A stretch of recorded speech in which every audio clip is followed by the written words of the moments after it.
said, I just wish like I would have done you guys sooner. You know what I mean? Like especially like through my development stage, freshman all the way to senior year. I just wish I would have been on that side of town maybe and then got to connect with you guys. I definitely felt like it would have helped Hey, tonight's watch list takes us to New Braunfels, Texas, where DJ Miller, a standout point guard at John Paul II Catholic High School and Pro Skills San Antonio, is making his mark as a high level offensive weapon. What many may not know is the young man had averaged 24 points a game his junior campaign, which is enough to rank fourth in all of TAPS. So, DJ, I'm glad you're with us. Um, Thanks for joining us. Yes, sir. Thank you for having me. You know, DJ, it's known that you're a creative scorer. hmm Floater package, mid range, 3 point range. You got all the tools, but you're not just a bucket. And I want you to kind of talk about your leadership hmm as well, because you're very vocal, and that's one of your strengths. hmm So why don't you talk about your leadership a little bit? Yeah, I think. I mean, as a point guard, you got to be a leader. You got to be able to lead your team in the right direction and make sure everybody's in place. Especially like when it comes to like those games, you have to make sure everybody's on tip top shape. So you got Hmm. everybody set in the right spot, and then again, point guards are supposed to be the coach on the floor. So with me being a leader, I mean, that's basically what I. That's like my job as a point. Extension of a coach. Yeah. Yeah. You know, you're able to kind of lead your teammates no matter what how chaotic the moments are. But you're known for your scoring. What's your go-to move when you need a bucket late? Oh, my go-to move. I would say probably like a delayed tweet. Hmm. And why is that? Because like it catches like most of the 90% of defenders they're not ready for it. Like I stand up and then like between and then just go like just like the Mhm.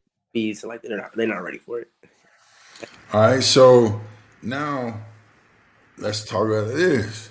Which part of your offensive game do you feel like is most slept on? Ooh. I would say my mid range. Yeah. Mid range.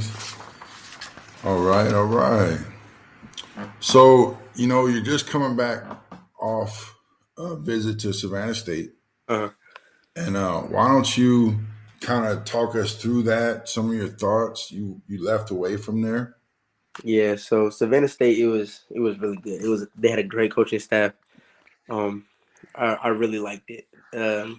They all had like a great interest in me, and then they were looking forward to building the future with me too. So it was a great Mhm. visit.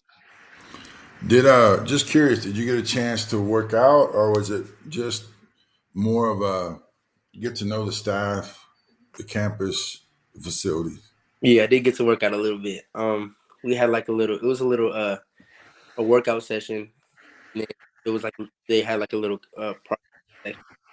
So like we went through the college workout and Hmm.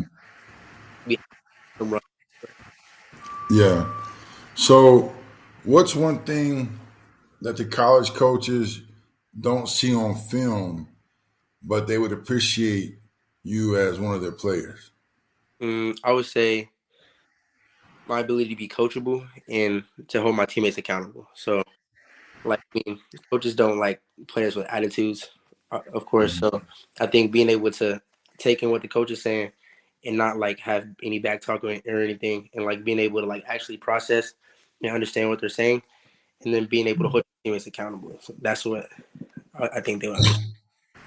So let's talk about that that piece of holding accountable. Is that something that you've always been comfortable with, or is that just how you lead?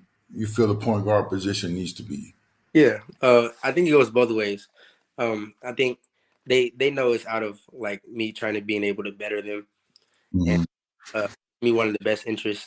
But I think yeah, it goes both ways. I mean, that's what a point guard is supposed to do. But for me, yeah, I'm comfortable with it because they know. that is just going to push them and make them even better. And then eventually yeah, they do they do enjoy me pushing them because I mean, like, who doesn't have or who doesn't like not having somebody in their corner like pushing them, you know? So Yeah. Is that something that comes natural? yeah. Yeah, I figure. So how is playing at John Paul II, how has that helped your development as a player? It put my confidence through the roof.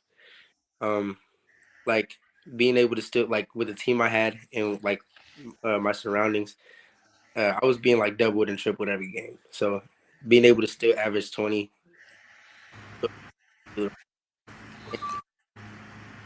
So you've been with the Huh? I was gonna say you've been with Pro Skills San Antonio for a couple of years, 2, 3 years I know of. Yeah. You Uh, know, how do you feel that circuit helped elevate your play style? I think the competition, like the tournaments and stuff we're going in, it helps me to like not stay like lackadaisical or play lackadaisical, but to always be on go and always like keep, like always on go, make sure that like I'm going 100% every time, every game. We built this watch list platform, to find dogs, the ones that lead, the ones that produce, and the ones like you, DJ. Mm. And I just want to thank Tan TV for giving us this platform that we can do just that. If you're a program that's really looking for a point guard, DJ is your guy. And DJ, we talked about this. What if you were to pass the ball to a teammate or someone you feel like needs to be on the show? Who would you be passing the ball to? Rich Guerrero for sure. Rich Guerrero. Yeah, I just saw where he had a really good weekend. Yeah. So, we're gonna wind it up here. And again, I appreciate you getting on, and we'll go ahead and cue up the music, and we'll talk to you next time. Sir, thank you for having me. Yes, sir.